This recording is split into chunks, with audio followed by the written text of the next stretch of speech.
Joining me today is Marie Diamond, author of Your Home is a Vision Board. After a near-death experience as a teenager, Marie Diamond discovered a profound connection between environment, energy, and human potential. That life-changing moment inspired her lifelong mission, helping people transform their spaces so that they can live, work, and thrive at their highest level. Marie has redefined Feng Shui for modern audiences by translating an often misunderstood ancient practice into clear, actionable guidance that produces real, measurable results. Through her teachings, Feng Shui becomes practical, empowering, and even fun. Her work has been featured on Good Day New York, Forbes, Architectural Digest, and The Guardian. Welcome to the show. Nice to have you on, Marie. Thank you so much for having me. Great to have you. First question is, I hope, and I'm sure this is true, we don't have to have some kind of a near-death experience to be able to do this, do we? No, that was just me. Okay. No, Good. but it definitely was for me an awakening call to understand more the energy of my space, for sure. So that was your experience. That's what got you or started you with this. Is it Feng Shui or Feng Shui? Well, Feng Shui is probably the most common way to say it. And Feng Shui is really an ancient energy system that we can compare with Chinese medicine, acupuncture, Tai Chi, Qigong. But this time we're not looking at the energy of the body, but at the energy of the body around us, our home. All right, so you have kind of not kind of, but you've modernized it, right? There's this modern Western way of approaching feng shui or feng shui, right? And it's a little bit different than the traditional Eastern approach. Well, I am a classical feng shui master.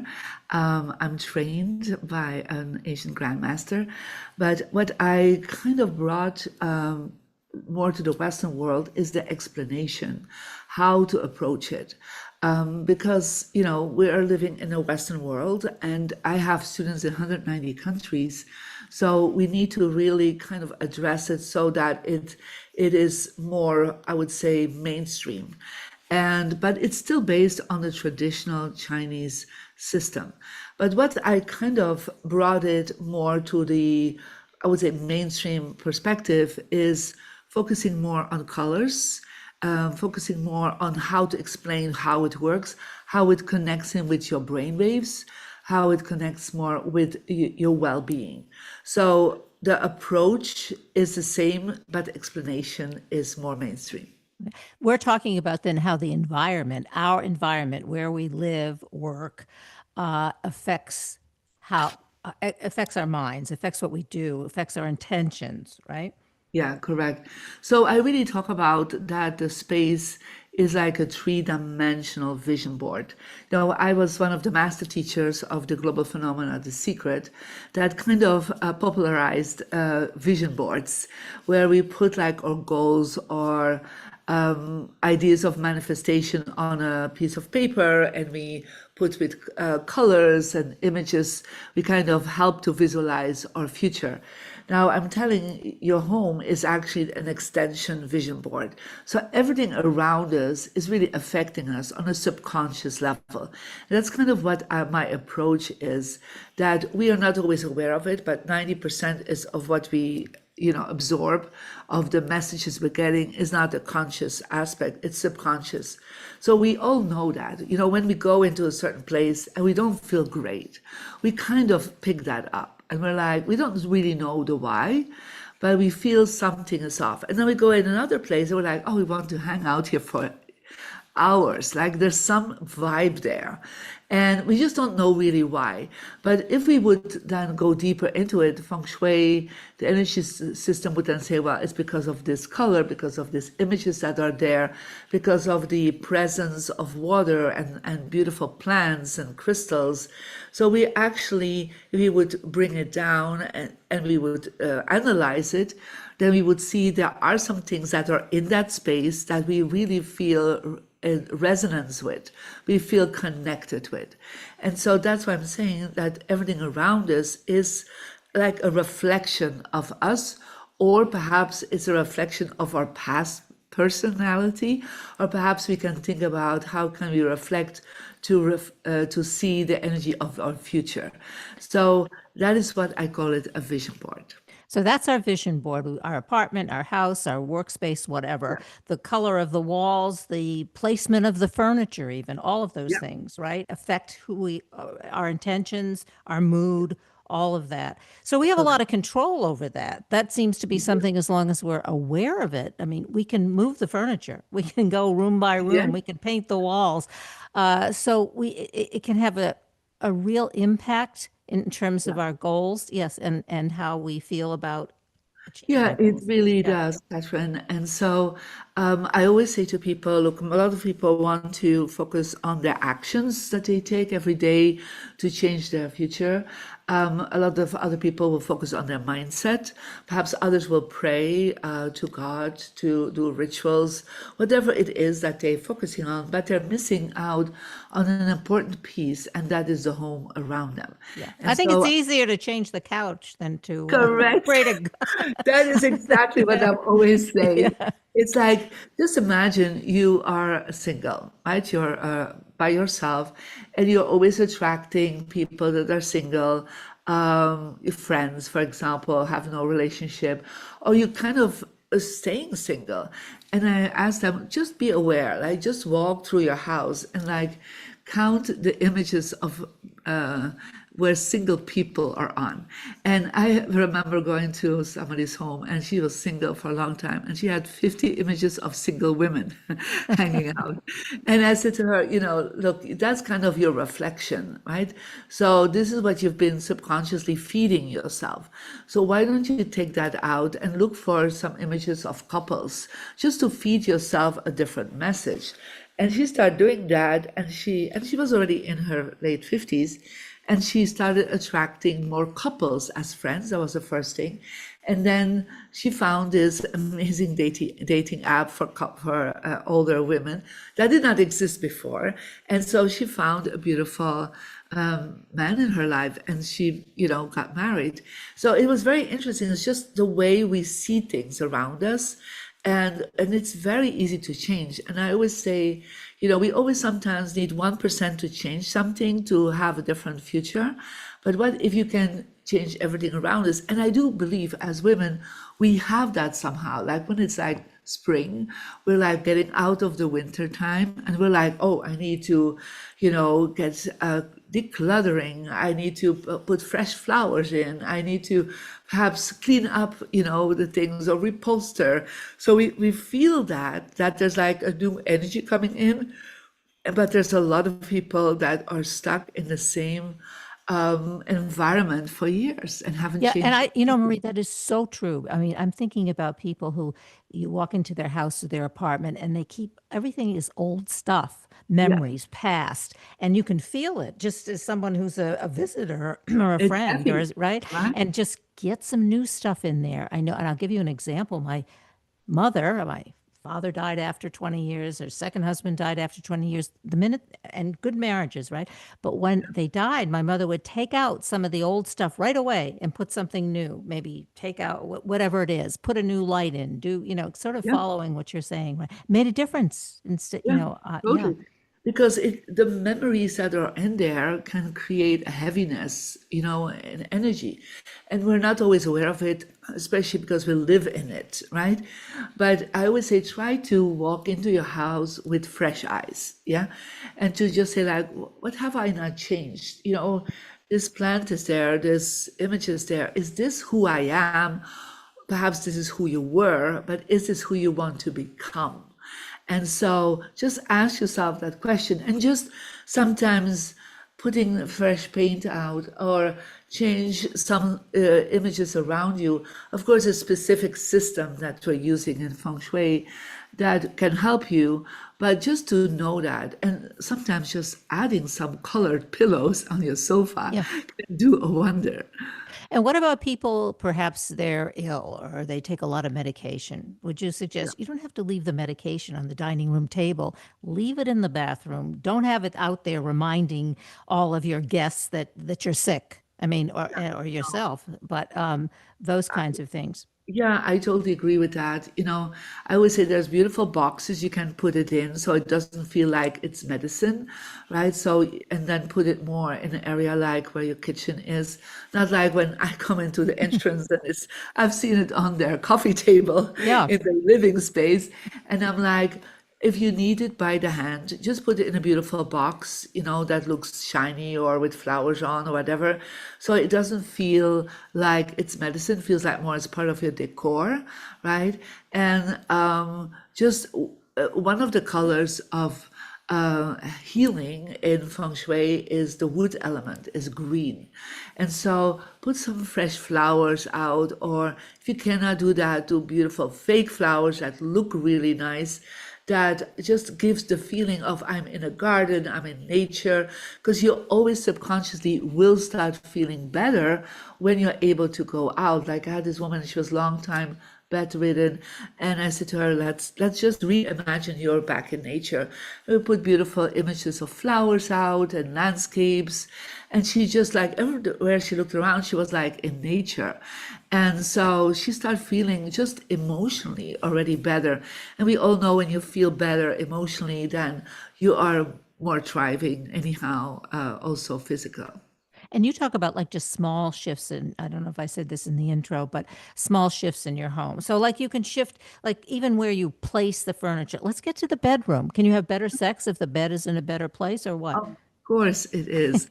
So, first of all, for a bedroom, there are some colors you need to avoid if you have not enough passion. Yeah.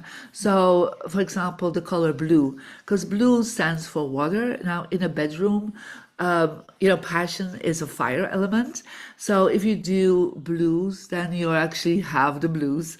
And so you are dampening your passion. So remove like blue wallpaper, blue curtains. It's too much the element of water. So add more earth elements like beiges, browns, and add some fire elements, not like overdoing it, but like some pink, some rose, some red, some purple, some hot pink. And that can be as little symbols around you, could be pillows, but also very important, what hangs above your headboard.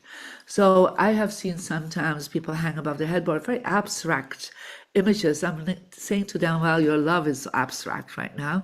So just put an image of a couple that is loving, that is, connecting with each other. Don't have any, again, water images of a couple walking on water because literally you're dampening the energy. So these are like some things you can really work on and make sure that when you come to your bedroom that it's decluttered, it's organized. It's not like you have to walk over your own shoes and clothes that are on the ground. I mean, that is not great to have great passion. Good advice. Okay, that's the bedroom. And I'm sure we could get into more detail about the bedroom. But now, okay, let's switch to office. What makes you more, or could help to make you more productive? Yeah, Like where your desk, you've got a desk, you've correct. got a Yeah. table, a chair. What do you do with those? So the first rule is always that you need to be in a power position. So when you're sitting on your desk, and I am here at my desk, even if you're not here physically, Kathryn, you are here present. So we always make sure you can see the entrance, the main entrance door of that space that you are working in. Because when you do that, you're in what we call a power position. I always say, like, think about a king, a queen, the president of the United States. When they're sitting on their desk, they see the door, they see the people coming towards them, even if you do that virtually. So never sit with your back to the door, never sit against the wall or against the window, because you're literally hitting a wall and there's space behind you, and you need to always turn yourself around to see the door. So that just creates more anxiety, more overwhelm, more stress. So if you see the door and you have space in front of you, so you can literally even put a chair on the other side of your desk. It has to be there, but it feels like you can put somebody there, a next client, the next listener. Then you open up the space. So that's the power position. The Isn't second, that what the mafia does when they go into a restaurant? They want to well, see out. hey, they had perhaps a good feng shui master, right? Yeah. So, but no, this is what I've seen all powerful people do naturally. Yeah. And so never sit with your back to the door, because literally this is like, if you think about a primitive human being, if they would have been in a cave with their back to the door, they couldn't see the tiger coming in, Yeah. right? It's a Yeah. primitive system. So we always want to see where the energy comes from. So do that in your office. A lot of people, each time I ask in seminars, 50% of the people are facing a wall or facing the window, because interior architects, sometimes they put it this way, or interior designers. And I'm saying it creates some space, but it doesn't is good for your energy. So that's the first step. The second step is declutter. Make sure on your desk that there is nothing there that is influencing you, because whatever you see, you don't see just what is in front of you. Your subconscious sees everything that is around you. And so before you start working in the morning, declutter your desk, or before you end your day, declutter your desk. So everything that is on there is just what you need. That's very easy to do. And then look around you, like, what is there? Is this reflecting your business? I mean, I had images in people's office. I'm thinking, this is not your business. Like, I had like an accountant, and he had images of tigers around him. I said, these are not your clients, so take them out. Or I had a company, and they had all nude women hanging around in offices. I'm like, you are not an escort service. Yeah. So you are an IT company. So bring in what your focus is. Yeah. That could be images of your products, images of your clients, images of, the kind of services that you're bringing, the logo of your company. But just, it needs to reflect what you have to focus on. That's So what would you say about this? Because this is going along with what you say. I mean, I had a doctor's appointment, and I go into the office, and we're having our conversation, and I'm sitting there. He's at his desk facing out. But behind him are all these pictures of his family trips, his grandchildren, a whole slew of like happy times. And I said I wasn't particularly sick. I just had, I don't know, a yearly appointment, whatever. And I said, your patients, I'm a social worker, are sitting here looking at, they're sick, they, whatever their issues are, and they could be pretty horrific.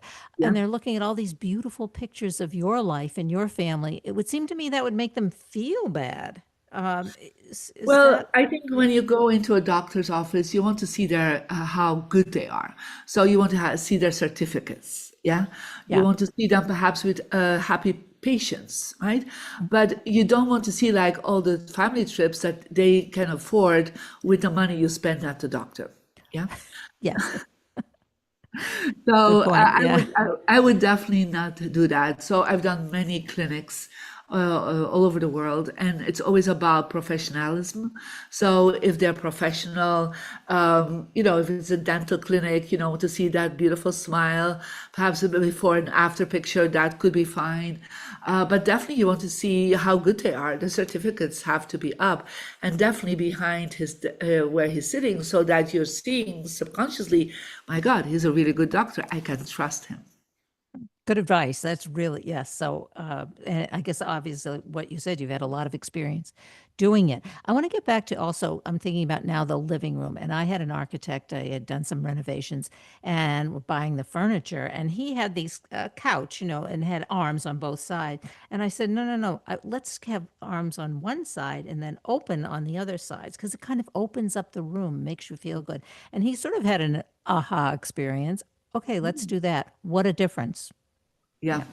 So yeah, it's very important when you come into a living room that you, first of all, you don't have a couch with a back to the incoming flow, right? So you don't want to block anything. So when you walk in, you want to like say, hey, you're welcome. We see as much of you as possible. And indeed, sometimes an arm can be blocking it depending on what kind of couch it is. If it's like a high arm, sometimes just opening that up could be more welcoming. But definitely in a living room, put pictures of your family. That is where I would definitely That's where the family pictures go. that's what family pictures are.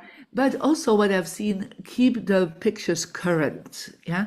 So don't have pictures up of your children when they're like 5 and now they're 25. Because no, but I've seen this so many times. Yeah. And I'm saying, look, are your kids sitting with you here in your living room? I said, no, they never want to bother to sit here. I said, because they don't feel welcome, you still treat them as babies.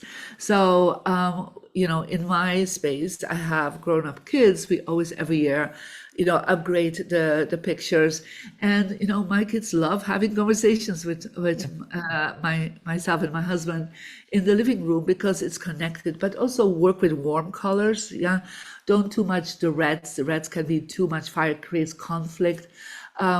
You can definitely do earth tones, but then spice it up with warmer colors.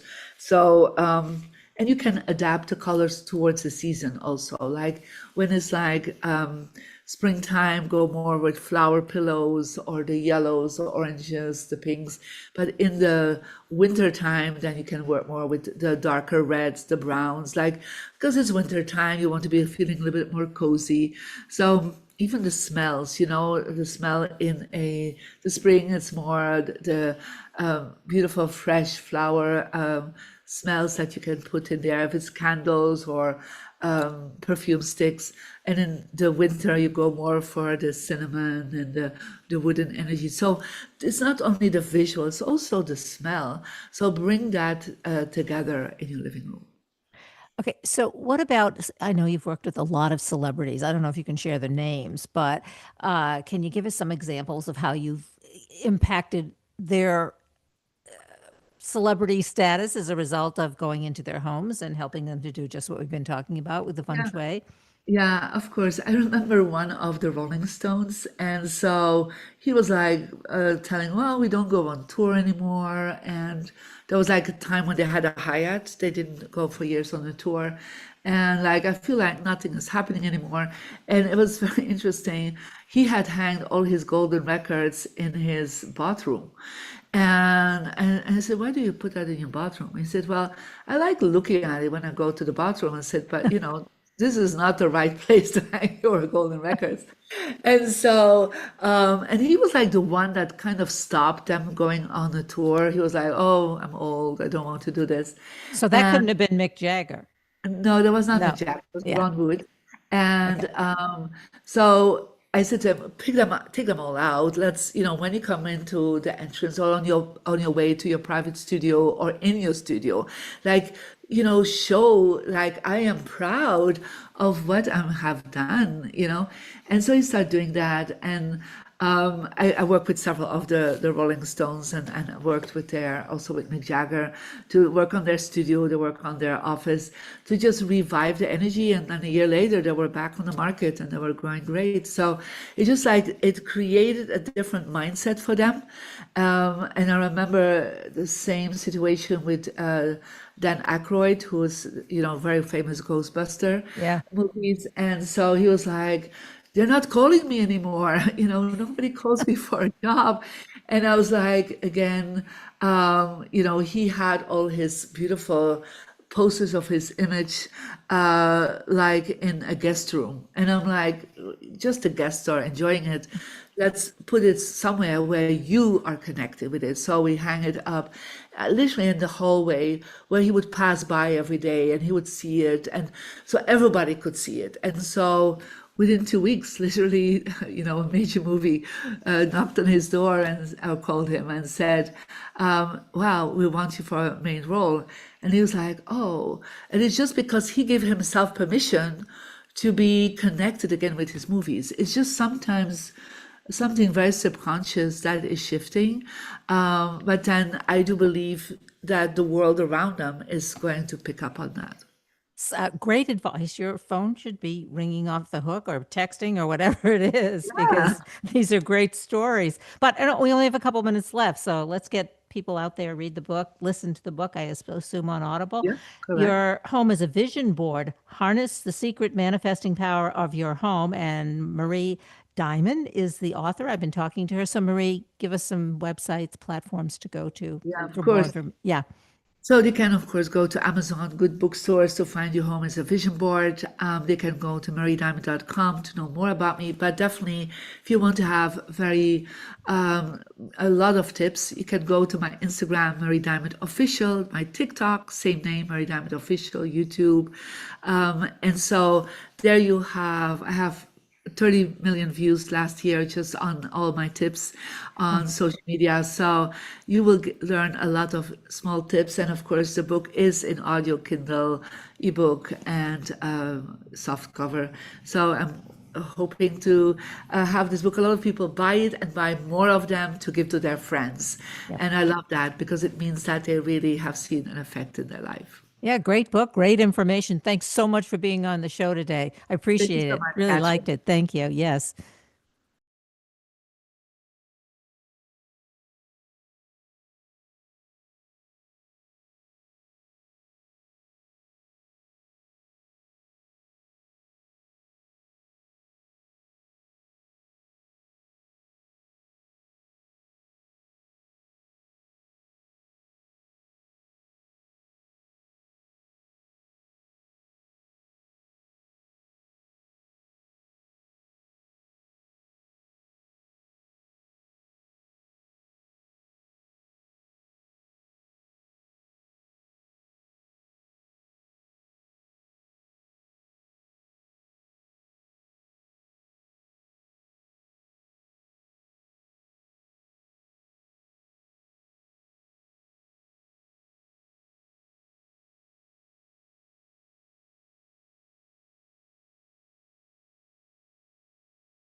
Joining me today is Joel Steele, author of Life Switch: How to Experience the Power of Living On by Discovering Your Personal Passion and Purpose. As millions begin the new year, searching for motivation and direction, author and entrepreneur Joel Steele believes the real transformation starts within. He challenges the idea that change comes from external sources and instead introduces the life switch, a powerful internal shift that changes how people think, act, and pursue their potential. After facing major personal setbacks, including bankruptcy and possible jail time, he experienced his own life changing moment that forced him to redefine his purpose. He shares the mindset shifts behind his philosophy and the 3 steps he believes unlock extraordinary living: realizing your potential, discovering your passion, and defining your purpose. Welcome to the show. Nice to have you on, Joel. Thank you for having me. Gosh, you got me fired up just talking about that. You got really excited. Well, that's good. Many of my guests, I have to say, even the one that I was just talking to earlier this morning, there's always this like life-changing experience, and it's usually catastrophic, like you're describing. You know, you almost lost everything, you almost went to jail. Does that and I'm going to ask you, as I asked her, do you have to have that happen before you will have a life switch? Or does it not have to be as dramatic as that? Yeah, it doesn't have to be as dramatic, but I will say that people that have had trauma or a catastrophic event, it actually is a game-changing advantage if used that way. But you're right, you don't need to have that happen. You don't have to have a skydiving incident where your parachute doesn't deploy to be able to be successful. You don't need all that. You just need to kind of picture looking at a light switch on the wall and it's in an off position. You just have to flip it on. And so I've had multiple life switch moments that have not been overly extraordinary, but they have led to extraordinary results, such as pivoting from one industry when my business failed to another industry and had success in that business. And so everyone can look at their own past and find things that might be life switch moments in disguise to say, hey, this is actually an opportunity, a door opening, not just a door slamming shut in my face. So what gets in the way? Why don't we do that? Stuff happens, as you say. You don't have to, have your parachute not open when you're skydiving. But okay, some certain things happen, and what do we do? Do we rationalize? Do we say, I don't really want to change, or are we just always on this kind of automatic mode? Yeah, well, like you mentioned, with passion, potential, purpose, I'm all about different P's, but there's more P's, right? Number one is perception, is how you view that event, how you view what happened to you versus viewing it that it's happening for you. I've had some pretty crummy things happen, and in hindsight, and in those moments, it was like, okay, yeah, this is really bad, but diving in a little further, I said, wait a second, look at this. Here's an opportunity. I find that when people are more tuned in to saying, okay, there's opportunities. I'm going to see opportunities today. I'm looking for them. When you're looking for something specific, you have a much higher chance of finding it. And so if I'm looking for something like my car keys or my driver's license, I'm in my mind and sometimes saying it out loud: driver's license, car keys, black, silver. And I'm giving myself these clues, and the thought in my head saying it's making it more real, and it's giving me a higher chance of finding it. So it's that perception and the way you're viewing these things, how you can make it more real and manifest it into your life. And then the second P here, Kathryn, is progress. A lot of people don't do this and convert failure into opportunity, losses into wins, because they haven't had that taste of progress or success. And really, that's one of the only things you want to be addicted to is uh, progress. And people aren't quite getting that first sight, that first taste of it, so they give up. They say, this isn't for me. And I think a lot of people give up on their dreams, their goals, because they're one last effort or push away, and they say, nope, this isn't it. Or do you think, Joel, also people feel like, oh my gosh, this is too much, too overwhelming. Like they don't want to do this thing, maybe make progress in small increments. And maybe you sort of Well, alluded to that. Yeah, it doesn't yeah. have to be a whole big change all at once. I think that the biggest part there is the vision, right? What are you trying to accomplish? And if you have a very clear picture of it, I think it's much easier to push through the challenges. You can even look at something as simple as working out, lifting weights. Most people get done. In fact, I'll let you answer this. What repetition number do most people give up on a set lifting weights, Catherine? See, I don't lift weights, but I walk 5 miles a day. Okay, Can we fair use enough. Well, that that's as an good. example? Yeah. That's good. Well, Uh, I'll give you the answer. The answer is okay. 10. Most people go 8, 9, 10. I'm done. Good for me. And they're creating this sort of fake or arbitrary effort point of saying, wow, 10 is really a lot. 10 is my output. The reality is everyone has a lot more potential than they think they do. And so people take that and they apply it all the time. Wow, I'm really tired. I'm working hard. I need a break. This is too much. And the reality is you're really just scratching the surface. But if you have a set goal or purpose, you then have passion to get there and you're willing to do the things that you don't really want to do, knowing that the results are just one push or one step away. So that's the key, is having the vision and realizing that you're taking steps, big or small, towards bringing that vision into reality. Yeah. Well, I mean, you can apply that to walking. I mean, I can walk 5 miles, but I actually can walk 8. I can walk, and I do it sometimes. But like you say, this is enough. I can't do the extra 2 or 3 miles. Yes, I can. And I guess that applies to both sports, right? Um, okay. One of the things you said, and I don't think that I didn't in the intro, that you are going to personally give away, I have to say this, $1 million to charity when the book sells its 1 millionth copy. That's right. Okay, what made you decide to do that? Or how did you decide to do that? Well, the thing you realize when you write a book, you Yeah. get all excited and it's like climbing the stairs, like the Rocky stairs in Philadelphia. You get all excited, you jump up and down with your hands up, and then someone taps you on the shoulder and says, "Hey, congratulations, get in line because there's the next mountain you have to climb." And that is promoting your book and getting it out there. And so I'm one of the fortunate people that wrote a book not to make money. I really want to get the inspirational and entertaining messages out there. So I had another life switch moment about something bigger I can do other than just publishing a book. And that was helping to give back in a bigger way. And that was to say, hey, wait a second. If I can help motivate people to get this book to not just be inspired, not just be entertained, but help be part of a movement to help create a 7-figure donation, because I think people want to give back, they want to be helpful, but they don't know what to do, so they donate a couple bucks here or there. This is a way to be part of a $1 million donation just by simply buying a book, this book, and it's something that's never been done before. So people are excited about it because they're doing something bigger than themselves. And I think that's what we want. We want to be part of something that's positive in this world. Well, it's a win-win situation. You get to read a good book, share the book with somebody else, perhaps convince them that they should also read the book. And then, as you say, you're giving back to charity. Do you know what charity? Have you just thought about it?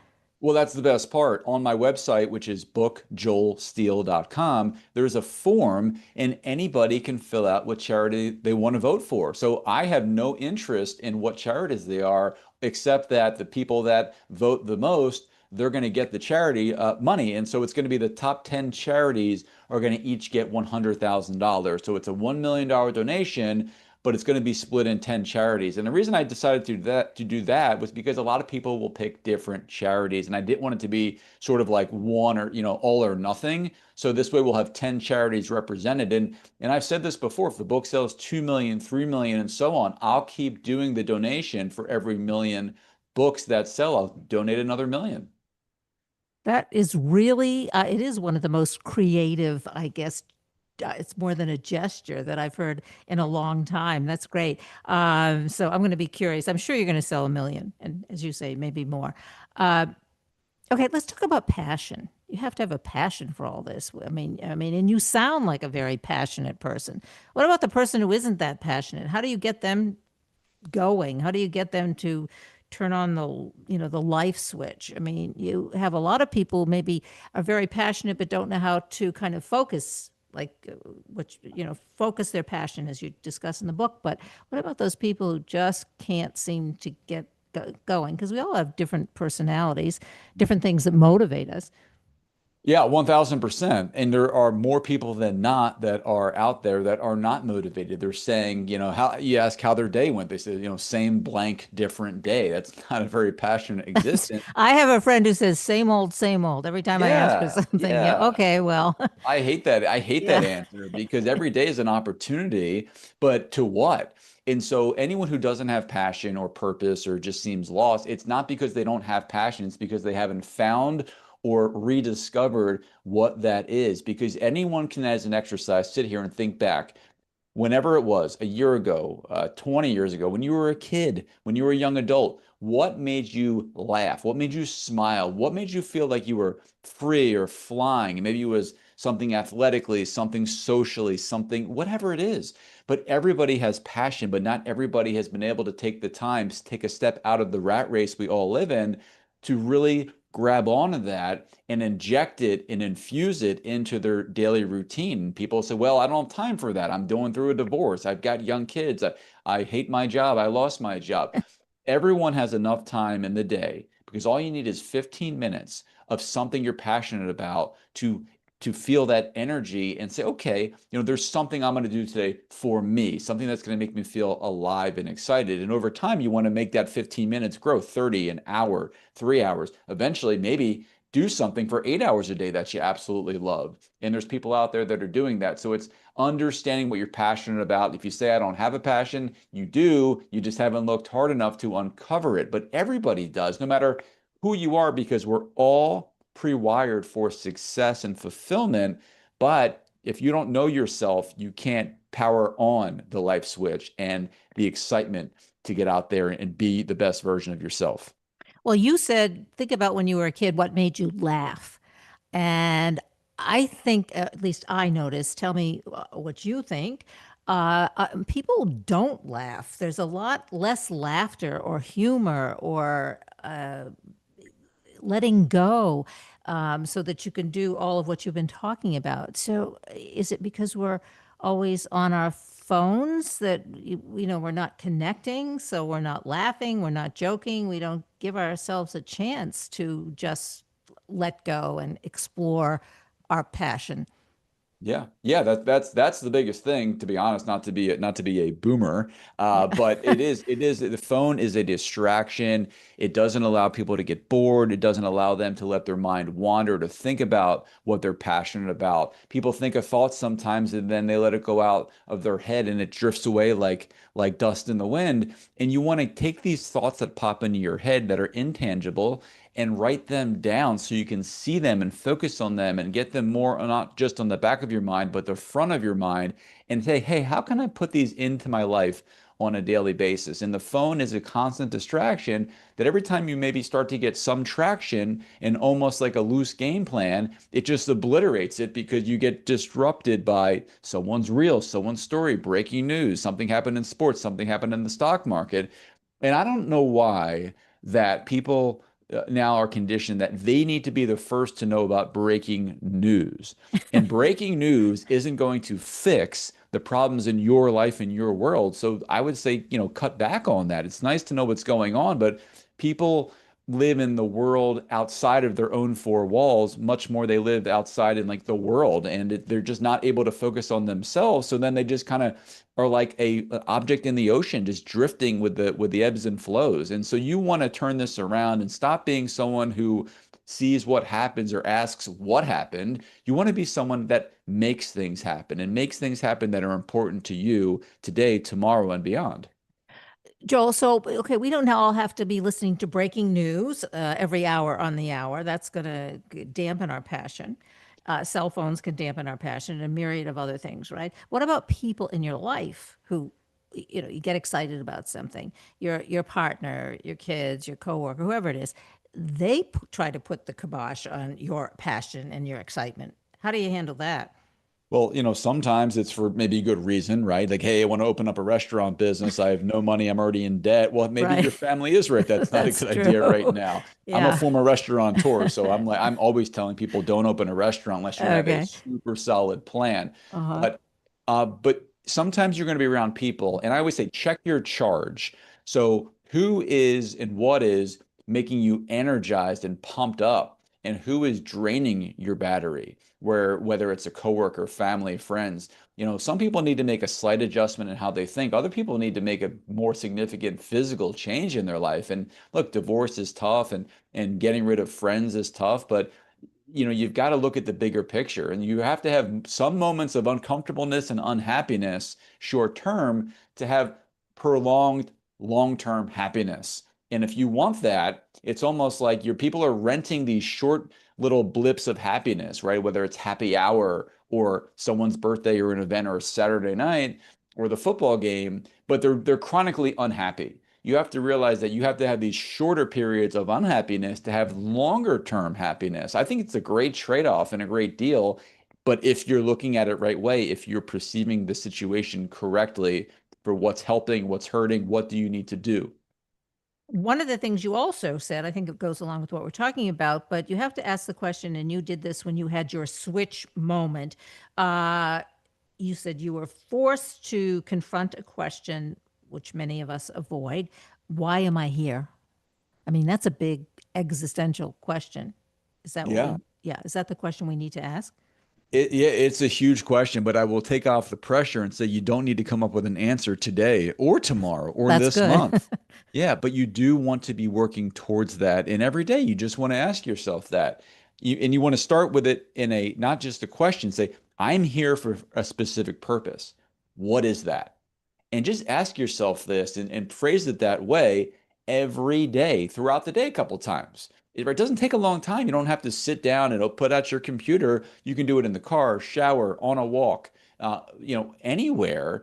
But you have to be thinking about this, because the more you're thinking about what that purpose is, the quicker you're going to figure it out. And then once you do, that's when it's the fun part. That's when it's like the basketball player who doesn't love practicing. That's when you get out on the floor for the game and you get to let shots up and take shots, make shots, and have a good time, have fun. Living with purpose is the funnest part of your life. But until you get there, you're just kind of going through the practice motions here, which a lot of people don't love. So you want to figure it out so you can live with passion, live with purpose, and see what kind of potential you have within yourself to unlock. It's fun. That's why I say living on is so much more fun than living off. Yeah, it's exciting. And actually, what you said is true. If you ask yourself, why am I here? And you ask two or three times a day. I mean, think of the situations. I'm thinking of myself. I'm caught up in all kinds of stuff. It's chaotic. I'm running around. And if I stop and say, what am I doing? Why am I doing this? Why am I, as you say, why am I here? Time to change directions, time to stop, time to think about it. And Yeah. you can do that every day. Yeah. Yeah. The question and word why is so Yeah. powerful. And just ask it for everything you're doing. Why am I doing this? Why am I doing that? And if there's not a good answer, maybe you shouldn't be doing it. Yeah. And yeah, and I think as you get, and I think maybe you've said this and you've said this in the book, get in the habit of questioning yourself every day, taking a look at be aware. I think awareness, right? You have to be aware of all of this. And yeah, you don't have to wait to some necessarily huge defining moment, but just get in the rhythm of asking these kinds of questions. And then you'll be able to do that shift.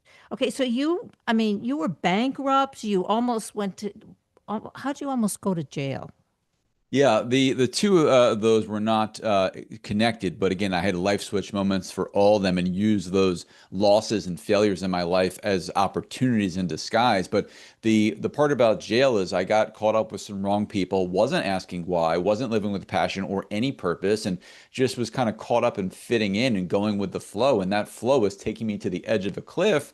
And that was where we were doing some stupid things as as kids, teens, stealing things, stuff like that. And we got caught, and a police officer took me to the local jail and asked which cell did I want. And in that moment, I realized that, oh my gosh, I thought I had the future ahead of me, a bright future, anything I wanted to do. And now my options were reduced to jail cell A or jail cell B. But fortunately, he said, hey, look, I'm kidding, but if you don't turn things around, this is where you're going to end up. It scared me straight and really was kind of a life switch moment in a negative experience to say, no more of this. I got rid of those people. I got rid of those habits. But what it did create more than anything is because I was hurting people, it created this sudden need to have to help people to feel good about myself. That continues to this day. I love helping people and I need to do it. So when you look at the self-help book, the $1 Million Donation, helping people with their finances now, these are things that all came out of that really negative moment of hurting people. Now I just love helping people. So helping people, we do, because we haven't talked about that necessarily, well, the charitable gift, but helping people with their finances. And I think a lot of people would be really interested in that today. So what are you doing? How are you doing it? Well, yeah, I've done this for the past 22 years, help people plan for up to and throughout retirement. But even before this, when I opened a healthy fast food restaurant, I helped people get in better shape, eat healthier on the go, and things like that. And when that restaurant imploded and failed, I took the need to want to help people from food and fitness to finance.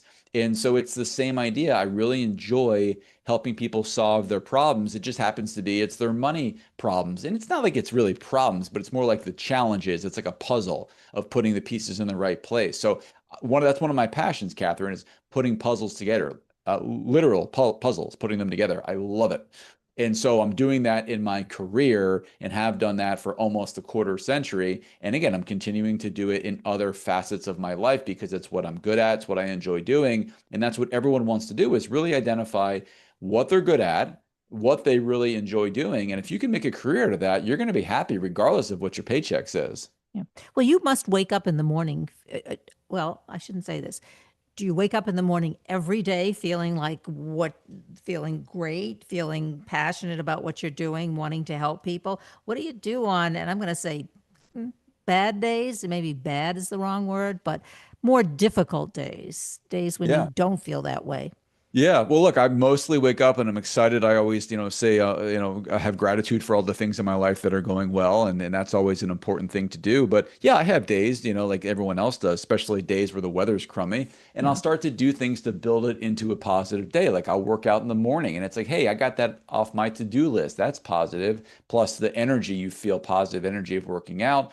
I'll get as many things off my to-do list so it can be a productive day, even if I'm not feeling great. And that usually helps. But the reality is, you're going to have some bad days, whether it feels like a bad day or it's actually a bad day. But that's what makes the good days even better. If every day was a great day, it would just be another day. So it's important to appreciate the contrast you're going to have too.